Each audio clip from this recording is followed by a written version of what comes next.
Hello parents! Banyak orang tua fokus pada sekolah terbaik, mainan edukatif, atau les tambahan agar anak menjadi cerdas. Tapi tanpa sadar, justru kebiasaan kecil sehari-hari di rumah bisa mempengaruhi perkembangan sel otak anak. Terlebih, otak anak berkembang sangat cepat, terutama di usia 0 sampai 5 tahun.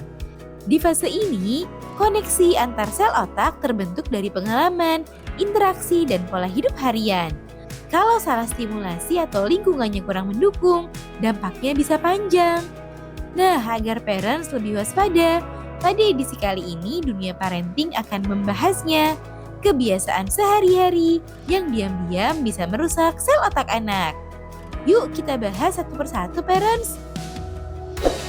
Sebelum dimulai jangan lupa support channel ini dengan cara klik tombol subscribe yang ada di bawah agar dunia parenting semakin semangat menyampaikan informasi yang bermanfaat. Nyalakan juga tombol loncengnya ya agar tidak ketinggalan pembahasan-pembahasan seputar pengasuhan selanjutnya. 1. Terlalu sering terpapar gadget tanpa kontrol. Terlalu sering terpapar gadget tanpa kontrol membuat anak pasif. Otak anak jadi terbiasa menerima stimulan instan, bukan berpikir aktif. Akibatnya, kemampuan fokus, bahasa, dan kontrol emosi bisa terganggu. Bukan berarti gadget haram, tapi harus ada batasan dan pendampingan. 2. Kurang tidur. Saat anak tidur, otak sedang membereskan informasi yang dipelajari seharian. Hormon pertumbuhan juga aktif saat tidur. Jika anak sering begadang atau jam tidurnya tidak teratur, proses ini terganggu. Dalam jangka panjang, konsentrasi dan daya ingat bisa menurun. 3.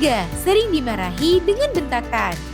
Bentakan terus-menerus memicu hormon stres seperti kortisol. Jika kadar stres tinggi dalam waktu lama, ini bisa mempengaruhi struktur dan fungsi otak, terutama bagian yang mengatur emosi dan pengambilan keputusan. Anak mungkin jadi mudah cemas, takut, atau justru agresif. 4. Kurang diajak ngobrol. Interaksi verbal itu makanan utama perkembangan bahasa dan kecerdasan anak. Anak yang jarang diajak bicara, dibacakan cerita, atau diajak diskusi sederhana bisa mengalami keterlambatan bahasa. Padahal setiap obrolan kecil itu membangun jutaan koneksi saraf di otaknya. 5. Pola makan tinggi gula dan ultra proses. Terlalu sering konsumsi makanan tinggi gula, pewarna, dan pengawet bisa mempengaruhi fokus dan perilaku anak. Otak butuh nutrisi berkualitas seperti protein, lemak sehat, zat besi, dan omega 3 untuk berkembang optimal. 6. Jarang bergerak. Anak yang minim aktivitas fisik cenderung memiliki aliran darah ke otak yang kurang optimal. Padahal gerakan seperti berlari, melompat, atau bermain di luar membantu meningkatkan koneksi saraf dan kemampuan belajar.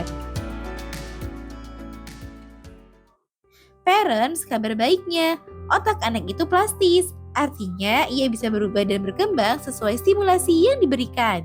Jadi, meskipun mungkin ada kebiasaan yang selama ini kurang tepat, kita masih punya kesempatan untuk memperbaikinya. Mulai dari hal sederhana, batasi screen time, jaga kualitas tidur, kurangi bentakan, perbanyak pelukan, ajak ngobrol setiap hari, perbaiki pola makan, dan beri ruang anak untuk aktif bergerak. Membangun otak anak bukan soal mahalnya sekolah, tapi tentang konsistensi kebiasaan kecil di rumah. Semoga informasi ini bermanfaat, parents. Sekian.